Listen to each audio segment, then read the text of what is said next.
High voltage campaigning for fifth and final phase of assembly elections in Bihar ended this evening. 57 constituencies spread over 9 districts will go to polls in this phase on Thursday. Counting of votes for all the phases will be held on Sunday. Union Finance Minister Arun Jaitley today said India is committed for peaceful coexistence as the situation around the country remains fully peaceful. Addressing a press conference in New Delhi, Finance Minister said India is a vibrant democracy and there is no place for intolerance in the country. Pulse prices are coming to moderation slowly and the supply is stable in the international market. Addressing a press conference in New Delhi today, Union Finance Minister Arun Jaitley said raids on hoarding of pulses have helped in controlling prices. Finance Minister also said that prices of various commodities such as oil, diesel, gas and sugar have gone down. The Supreme Court today observed that there cannot be wholesale changes in the collegium system of appointing higher judiciary. The Apex Court has stressed on 4 important aspects: transparency, minimum eligibility criteria, Secretariat of Collegium and its composition, and how to deal with complaints that comes against prospective appointment. The Supreme Court also nominated 2 lawyers to collect suggestions on these aspects for improving the collegium system. The Supreme Court has modified its earlier much-debated 2011 order that it alone would hear pleas against the orders of the special CBI court in the 2G spectrum scam case. The Apex Court permitted the accused and CBI to move the Delhi High Court against the final verdict, which is in the offing in the case. The Apex Court dismissed the pleas of DMK MP Kanimodi and Swan Telecom promoter Shahid Balwa challenging the special CBI court's orders, framing charges against them in the sensational multi-crore rupees case. Special investigation team on black money has called for more vigilance by law enforcement and intelligence agencies with regard to companies which are operating from same address. The Special Investigation Team in its 3rd report on black money dealing with shell companies and beneficial ownership noted that over 2,600 persons are directors on more than 20 companies, which is violation of Companies Act. In Chhattisgarh, 3 Maoists were killed today in an encounter with security forces in Sukma district of Tribal Bastar Division.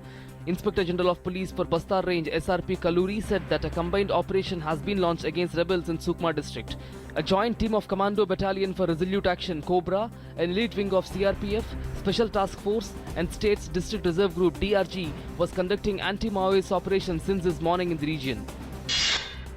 Concerned over rising pollution in Delhi and NCR due to paddy stubble burning, Centre today asked 4 northern states Haryana, Punjab, Uttar Pradesh and Rajasthan to take legal action against erring farmers.